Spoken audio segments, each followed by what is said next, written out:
Hello, everyone. Welcome and thank you for logging in for our webinar today. My name is TJ Cantwell, and I'm the Executive Director of the NCCCO Foundation. At the NCCCO Foundation, we are working to improve the crane industry for everyone working in load handling field through research, education, and workforce development programs. You can learn more about the Foundation programs and future webinars at ncccofoundation.org. Today, as part of our educational series, we'll be hearing from Kevin Meredith. He will be sharing his story of survival after a severe fall and why it is important to take the proper precautions every time. At the end, I'll be sharing some free resources available to you and your companies to help prevent falls in construction. We'll also conduct a short Q&A at the end of today's presentation. So if you have any questions during the webinar, please type them into the Q&A box as we go. We'll address as many as possible during the Q&A portion. Please note that today's webinar is being recorded so we can share it with others. By the end of today, we hope you will truly understand the importance of fall prevention. That accidents can happen to the greenest and most veteran worker. In some ways, you can help prevent falls for yourself, your company, and your coworkers. Our awesome speaker today is Kevo Meredith. Kevo is the training director for RHTC Inc. in Louisiana. He has more than 29 years of experience in the crane industry. Welcome to Kevo. On behalf of myself and our audience, thank you for being here today. Please go ahead and share your story.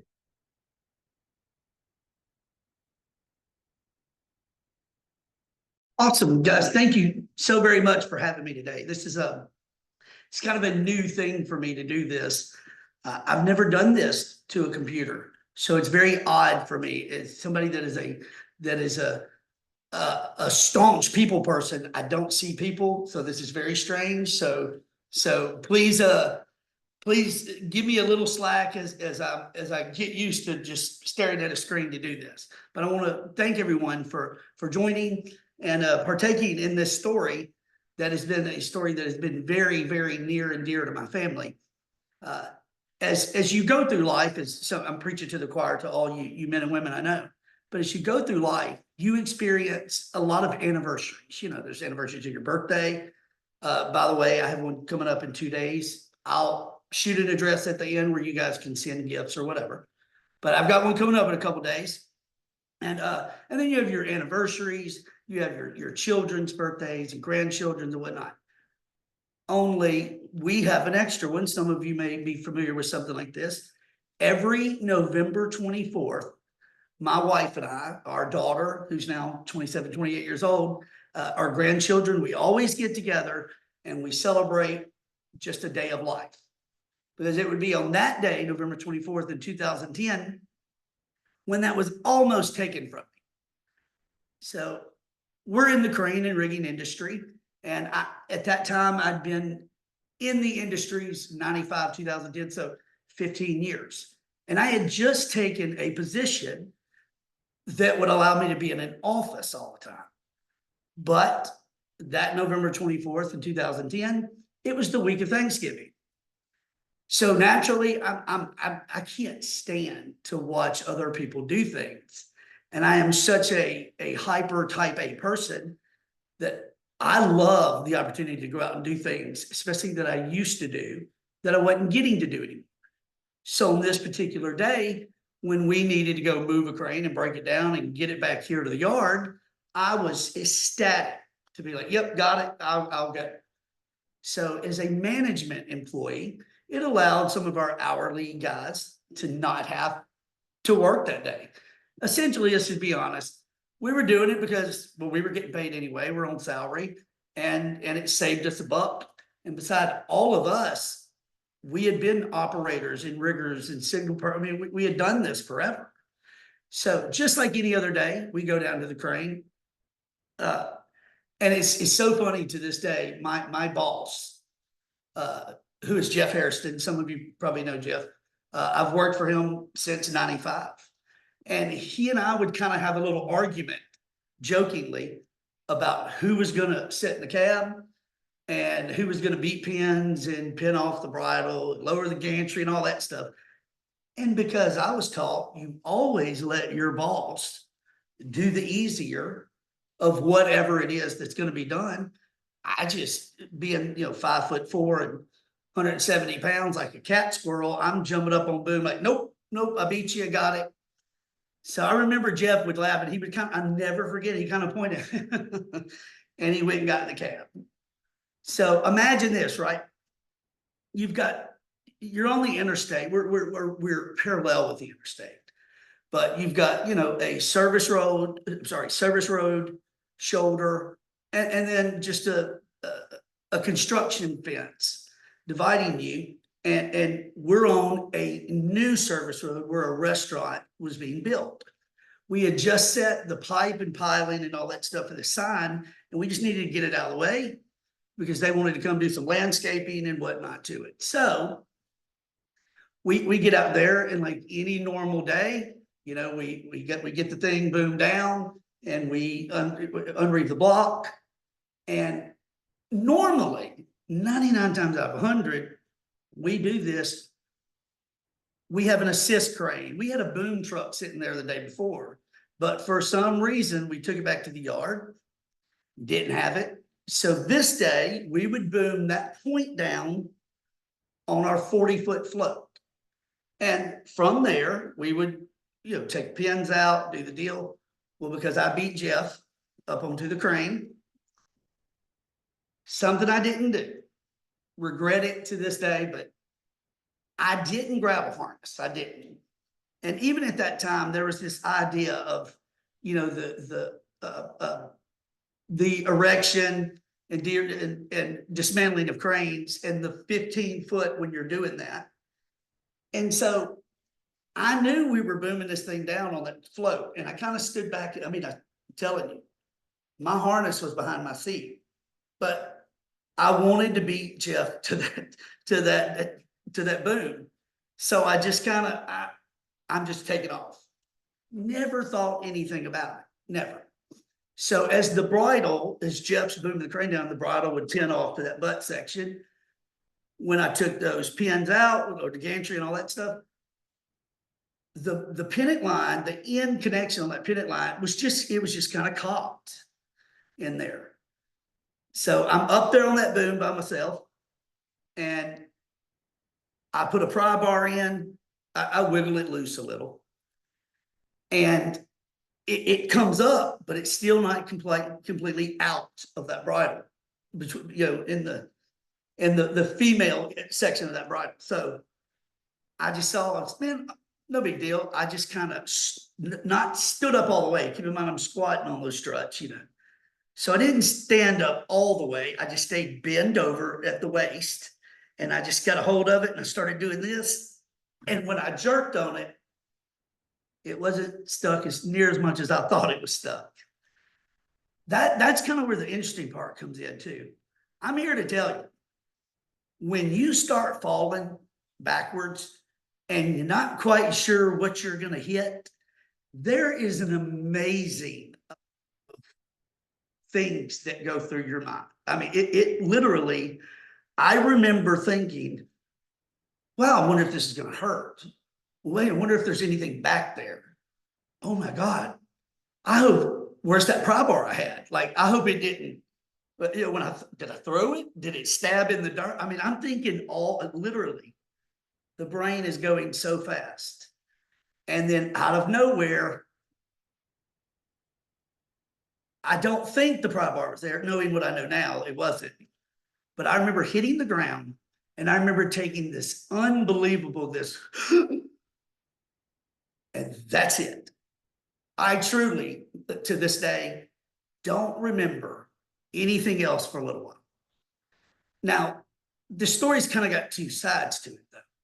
So my wife of 27 years, by the way, she works at the local hospital. She would receive a phone call from our office saying, hey, I think they're taking Kev to the hospital. I think it's just precautionary. I think he's fine, but you may want to meet him up there at the ER. They're on his way. I think the ambulance is taking him. To which my wife, Mary, says, ambulance, like precautionary, that seems a little excessive, but okay. So my wife would beat me in the ambulance to the hospital. Once she got there, she's waiting, this ambulance pulls up, and there she watches her husband. So at that time, that would have been 14 years, her husband of 14 years being wheeled out on this gurney.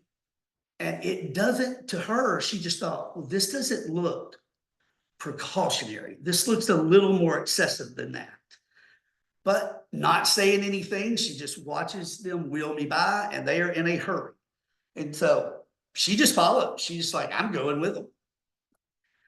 She would get to the ER room, the section, where once they got me in there, my wife says she could hear, she was a few steps away, and she could hear a nurse or doctor, she wasn't sure which one it was at the time.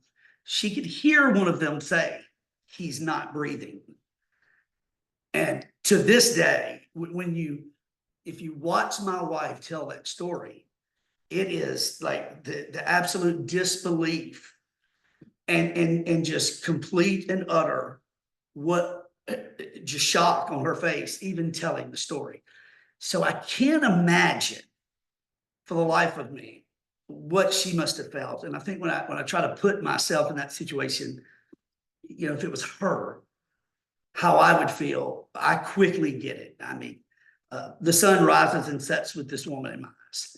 So naturally, I'm sure she feels the same way. Not to mention, it's no big deal. You don't have to say anything, but I'm sure you can see. I mean, what's a lucky woman, of course.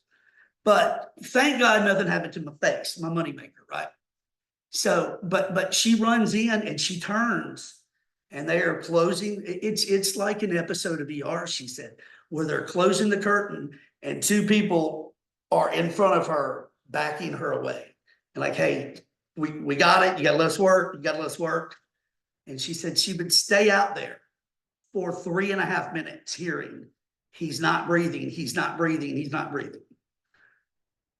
So at some point in time, they get me back. And keep in mind, I don't remember any of this. I'm completely out of it. She said it would be about a minute and a half later when she's trying to focus on her breathing because she's thinking to herself, well, I'm going to wind up in here if I don't calm down.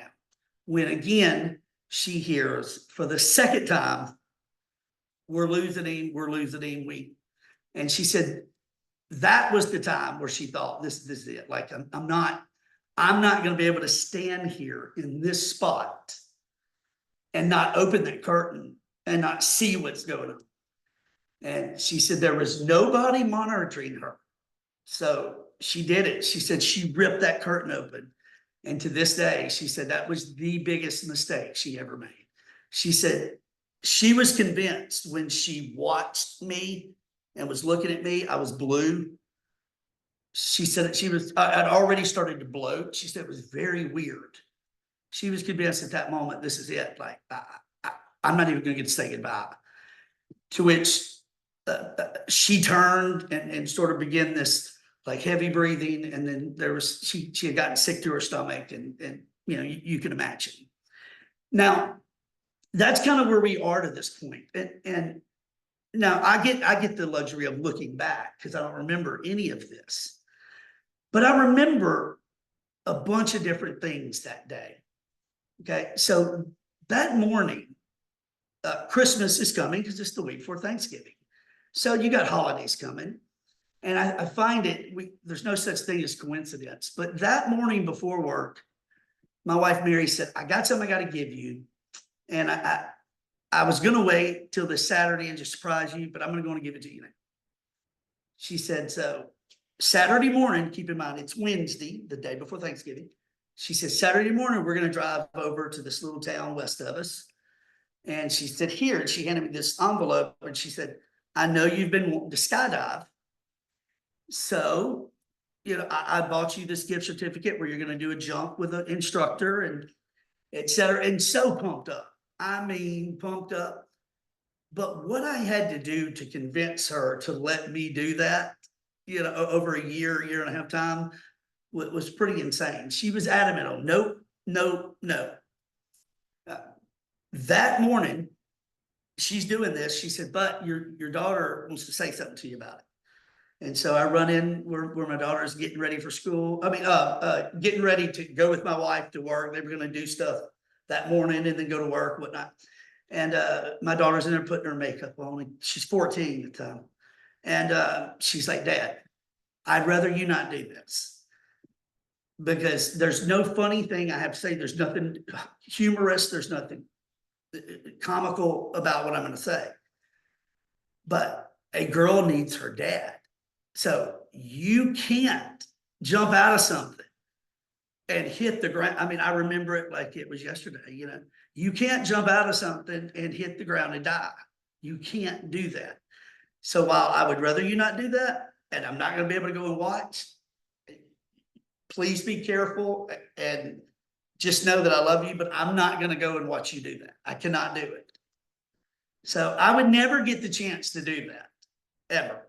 But I remember specifically my daughter saying that to me.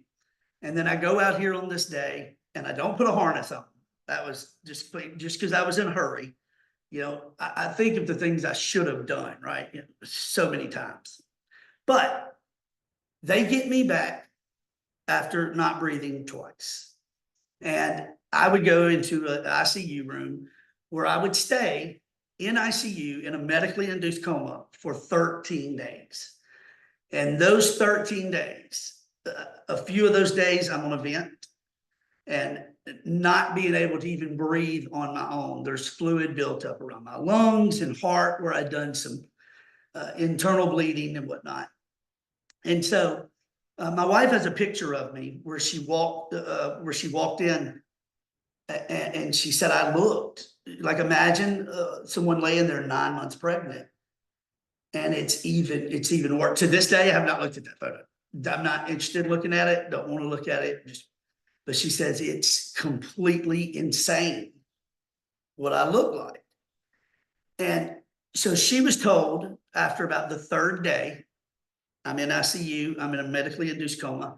And then about 3 days in, she was told that she needs to gather the family and they may want to consider just saying goodbyes because they're not sure I'm going to pull out.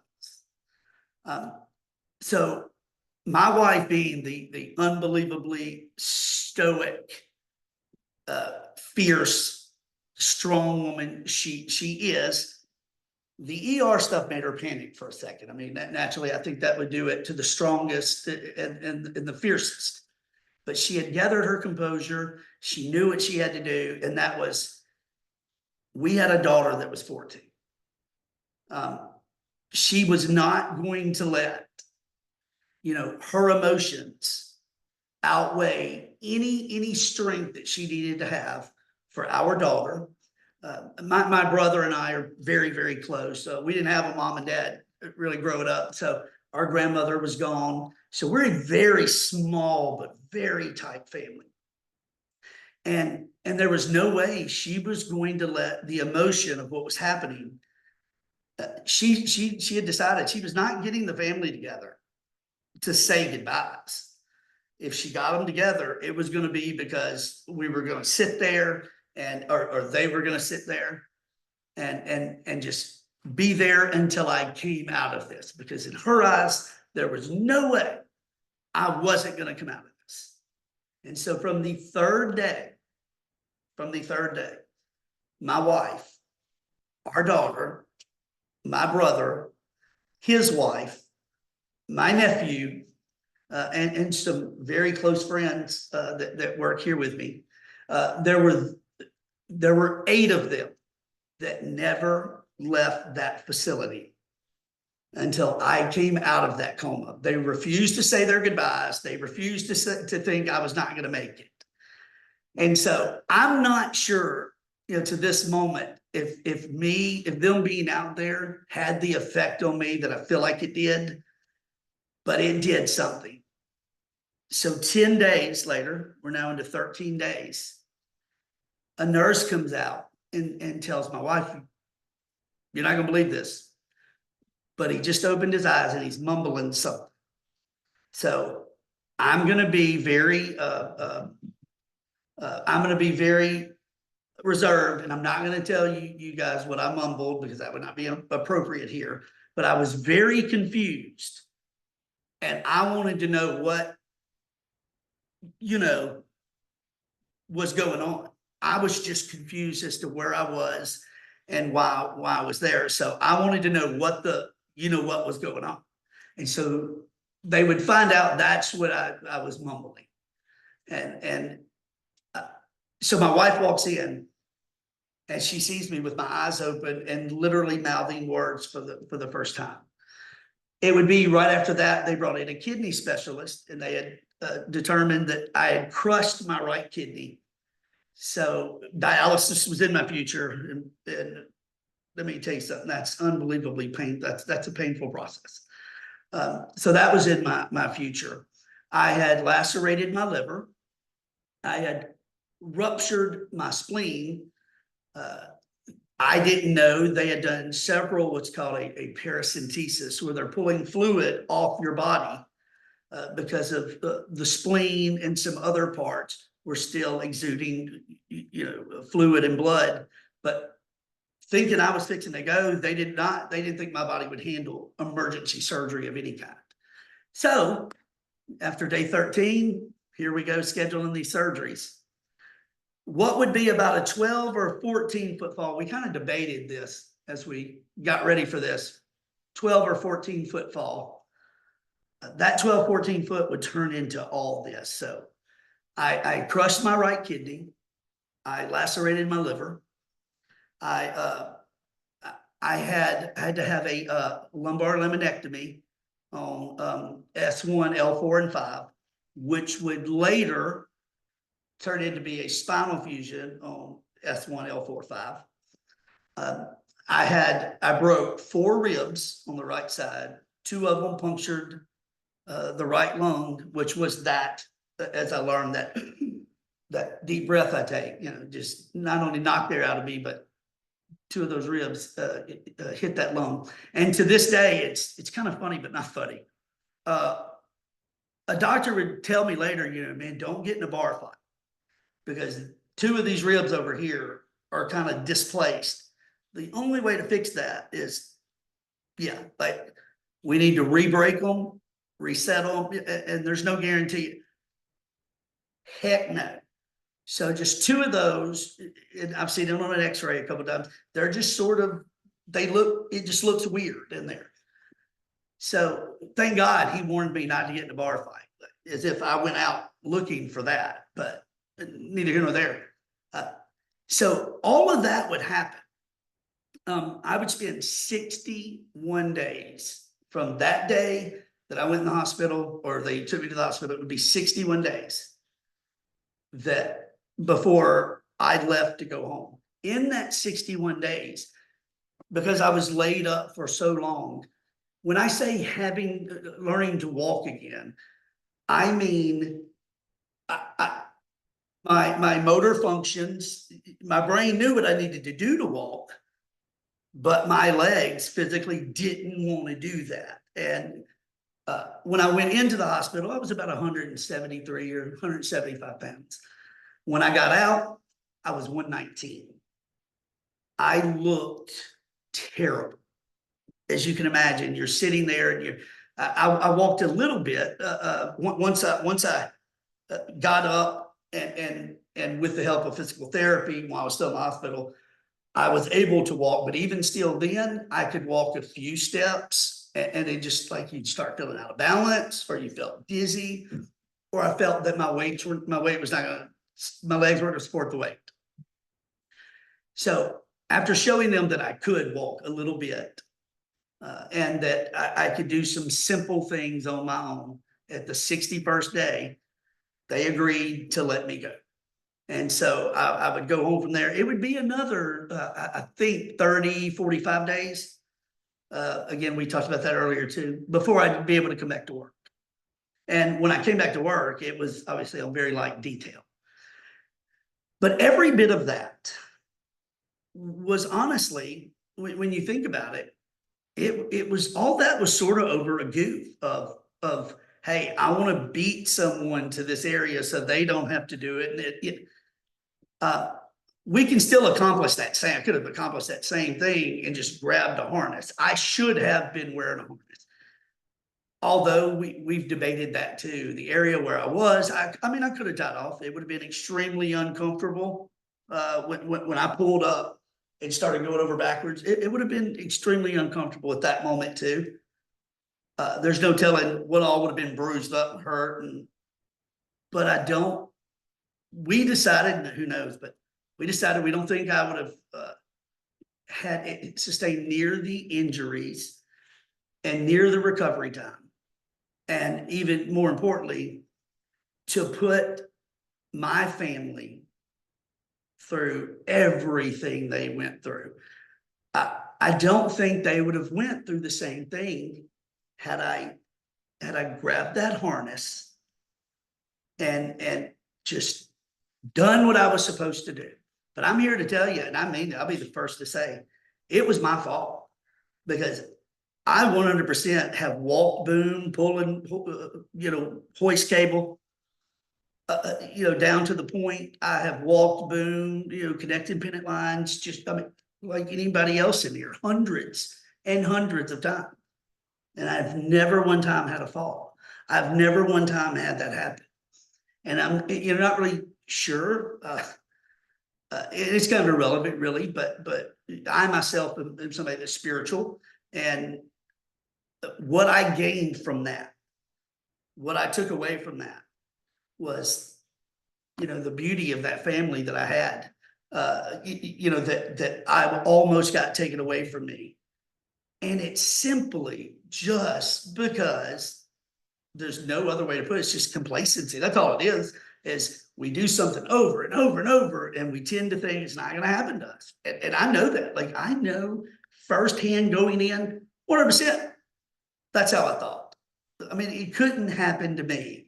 I was the guy that we put tower cranes together. We put that together. It was Kevo's got it. I was the climber. I was the spider monkey. It's all jacked up on Mountain Dew. Like, that was me. I'm that guy. And so nothing ever happened to me, ever. Even to the point to where I remember at one time we joked, again to this day, about up to that point I was invincible. Like, I didn't have injuries. I didn't have accidents. Things like that never happened to Kevin, ever. And that day when I did it, boy, I did it right. But the thing is even when I get out of the hospital, the ordeal is far from over. There were medical bills. There was time off. There were things, medical problems that would linger for years and years. One of them, the back issue. So I'd wind up having to have a 2-level spinal fusion. Well, that in and of itself, years later, that's a whole nother off work, a whole nother recovery process. That's a whole different set of coming back from. And every bit of that was 100% because I got complacent. I know I was guilty of it because time and time again we had said, Kevo ain't gonna fall. Like, you ain't gotta worry about that. It's not gonna happen. And that day I proved that wrong. I'm telling you, I proved that wrong 100%. I'm so fortunate to be married to the same woman for 27 years. And last night, as we sit over dinner and talked about this today, it's like this cheesy, corny, romantic rom-com movie that some of you have seen and some of you will turn off when you see something like it. But it's my wife and I sitting there and we're holding each other's hand. And by God, if she starts crying, then I start crying. But, she tears up last night. And she said, I'm so unbelievably thankful to still have you, but I need you to remember, it proved that you're not invincible. You're not. So remember, let this be a reminder, is what she was telling me. Let this be a reminder to you, Kevo, that don't go out tomorrow and think, okay, well, it's happened to me that one time. It's not going to happen again. I'm still guilty of when we're breaking a crane down out here and I hear it going on, I'm going to run out there and help. I'm going to run out there and jump on boom and only I do have a harness with me. I really do all the time. But I'm still guilty of that. And so what I try to do today, try my best to do, is lead by example. Again, what I'm going to say may not work for everybody. I know that. But, you know, if I'm on a project, we don't do that project without, before we get started, if we're going to break the crane down, load it up, take it somewhere, we're just going to take a second, pray. We're going to remember and from there, we're going to talk about, let's not be like Kevo. And I say it every time. Don't be like me. Don't do what I did. Let's take a second. If somebody's got to get up on an area where if you got to stand up on that boom, if we're booming it down on that float, now we'll even have somebody hang out there with them a second. Like I don't know what that does, but we have somebody kind of standing there helping them watch for their balance. Look at what's going on. You know, instead of one person pulling that pennant line out, I should have had somebody with me prying it up while I tried to wiggle it out. I should have sat down on a strut instead of trying to do what I did. There's so many what ifs. But I'm somebody that likes it unfiltered. So I don't mind. I have no problem saying, you know, here's what I did. Don't do that. It's not such a subject that I can't talk about it because I get emotional. I want to prevent anyone and everyone from having that happen. And every time I look in my wife's eyes, and I'm telling you, I love her. Like it's an unbelievable love and passion we have for each other. I think, although inadvertent, I almost let her down. Our daughter is now 27 years old. We have 4 beautiful grandchildren. That's where it starts hitting a little different. Just to think, what I have not gotten to see them. You know, what I have not, I almost never knew that they were ever going to exist. One point I'll make before I end this and give it back to TJ is, you couldn't write this any better. Our last grandchild was born on November 24th. And our daughter, I'm not going to get upset. It's a little boy, and our daughter named him after me. And to think that I almost wasn't around for that to happen. And it just comes back to the simple fact of, it wasn't going to happen to me. I was going to run over and do this because I've done it 100 times. I'm complacent. I'm even braggadocious. And I'm telling you, a 12-foot fall, it may not get everybody, but what got me humbled me drastically. I do not at all look at it that way at all. It can happen to any of us. I was almost not here to see Everett Mitchell, which is my middle name. Yeah, don't call me Kevin Mitchell or Kevo Mitchell, because that's something that my wife says when I'm in trouble. But anyway, my grandson now has my middle name, and I wouldn't have been able to have that. Who knows if that happens? Who knows where that goes if I'm not here? So when I look at all 4 of them, it's enough to make me go, do the right thing. Do the right thing. That's what I tell our guys is find your why. Find your why. You know, my why is my wife, our daughter, and our 4 grandchildren. They're my why. They're why I'm going to do things the right way. I'm going to take a second longer. I'm not going to let somebody over here in my ear even affect me. There's still a process and a way we need to do things, and the way we need to do things the right way. We all know it because I find my reason why. And so when we have a safety meeting before we break something down, and it's always, remember guys, find your why. You know your why, right? We all got it. Let that be why we take our time and do this the right way. It taught me a valuable lesson. So I do thank y'all so much. I appreciate you, TJ, for letting me share this. I hope the men and women listening, I hope maybe somebody somewhere can use something out of this, or use this, whatever it takes. Anything I can do to help my brothers and sisters out there in this industry, I'm always more than welcome. Thank you, brother. God bless. It's back to you now. Well, yeah, well, and thank you, Kevo. Again, what a story. I really appreciate you being willing to share it with everybody and tell that story. Before we get to the questions, we have a couple here for you.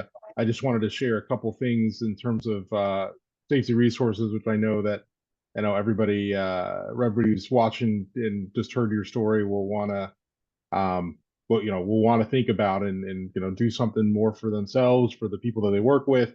So just to mention a couple things, the NCCCO Foundation recently did a survey of operators asking about their risks out there in the field, and fall from heights was one of the top three risks that was contributing to their injuries. It's a significant thing. It happens a lot. They got exposure to falls all the time. It's something that should be focused on. And so for more information about just to see how much of a significant risk it is in the eyes from the perspective of operators, you can check out our survey for that online. Online there is a bunch of information. So this is Fall Prevention Week. And so OSHA has created a site along with NIOSH and CPWR, stopconstructionfalls.com. It's got safety meetings, toolbox talks, infographics, tip sheets, posters, worker handouts, videos and webinars. It's got podcast links. There's mobile apps you can download to help share with folks about, how to help increase safety, reduce falls on the site. A lot of this is in Spanish. They've got Spanish language resources. I know you all work with a lot of different people with different backgrounds. Again, remember the people that, might not have English as the first language. They've got links to the rules and regulations, the things that you should be doing on site all the time anyway. Written fall prevention plans, examples of what you should be doing there, and other links to other research that they've done about the importance of falls, how often they happen, how many injuries and deaths they lead to per year in the construction industry in general. But I invite everybody to check those resources out. Make sure you're doing, what you need to do in order to help, protect yourself and protect those who work around you. As Kevo's, amazingly demonstrated, just a split second of not thinking, saying, "Hey, I've done this a million times," and going off and doing something that it could mean to drastic consequences for yourself and for your family.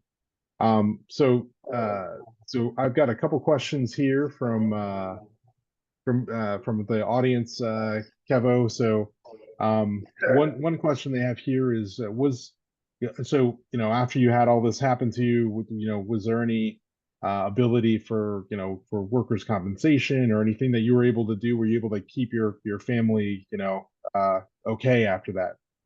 So, so yes, is the answer to that. And I'm pretty blessed that I've worked for Jeff. And again, I think I mentioned earlier, some of you may know Jeff. I've worked for Jeff since 1995. His dad and his dad's partner hired me, and I worked directly under Jeff for me from 95 to like 97 until Jeff started his own thing. And so I went to work for Jeff then. So when that happened, Jeff gets to the ER and she sees Mary, and Mary said his head just went down, and he told her, he said, "Do not worry about anything. You will never miss a check." That even goes to show that we're not just a company, and I wasn't just a company hand to them. I'd been here a long time, and so while insurance and workman's comp stuff did pay, or the workman's comp insurance, I'm sorry, did pay for all the medical bills and whatnot. Jeff made sure that every Friday when we normally got paid, what I got paid was in there direct deposit like any other day. So that's exactly why you couldn't drag me away, from that man and what he stands for. I'm very fortunate. That is very fortunate and great to hear. Another question was so where would you start or recommend people start with fall prevention training, education? Just if they're trying, we got to do something more here. Any suggestions or recommendations on where to start? So, I never thought I'd be the guy to say this. Ugh, it kills me, but I'm gonna say it. I don't like the old AI thing. I don't like the AI, but somebody had recently showed me a program that they put together via Chat GPT. And they simply just asked them to put them a fall prevention program together. And I gotta tell you, I was impressed. I was amazed.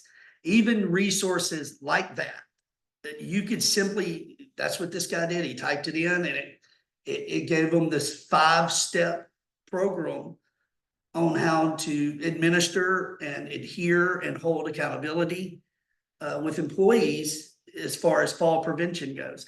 And I know myself, I'm huge on, I like visual, I still have a daytimer. It kills me to have a eye count. I hate it. But I like for you to see things. So with us, we go out to the crane all the time that we have out here that we test with. We do our practical testing with, and with guys, we'll boom it to the ground. I mean, this happens monthly. It may be the same 12 guys at this meeting, but we monthly go over what we need to do, what we need to not do, what we should look for, where we should have another person in there watching for us when it comes to breaking down a crane like that, and whether it be that crane or hydraulic crane or whatever. But we seriously do that because it's just become, I refuse to try to I'm gonna do everything I can to not let it happen to someone else. That's the point. Yeah. Nice. No, it's great to be able to reinforce it all the time, and make sure everybody knows what's important and how to do it and right. And I would say too, again, some of the resources I mentioned earlier, from Yes. that are stop falls. I think that's where you could start to look for some of the resources if you don't have a program existing, or if you get an outline of something like you were saying, that what you need to do, and maybe find some of the resources there. Another question we have, and if you've got questions, the audience has any questions, please feel free to put it in the Q&A feature for on Zoom there, and we can get to it. But another question was, how would you suggest talking to someone who is constantly taking fall risks, like not using a harness, but when you try to talk to them, they're like, well, they just say they know what they're doing, right? I mean, they if you see somebody doing something wrong and you try to confront them about it, like, how would you approach somebody like Yeah, part of me wants to say, hey, you can show them this video, but I know people like that, right? You show them this video and then they go, well, that's not gonna happen. I'm not gonna do that. Like, so I get that.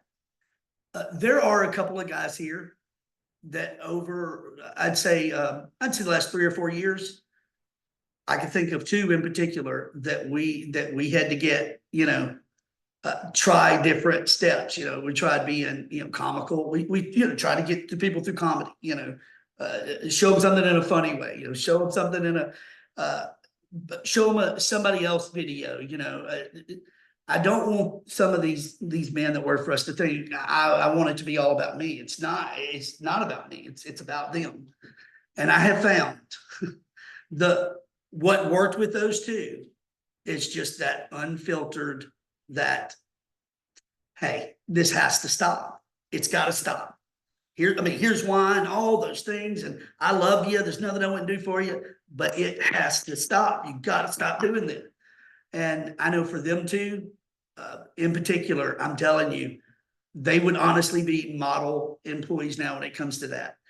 Even one of them recently came here this morning and said, hey, boss, I know what you're doing later, and you're going to do amazing. Remember, some of us have to learn the hard way. He winked at me, he said, you had to learn differently than I did.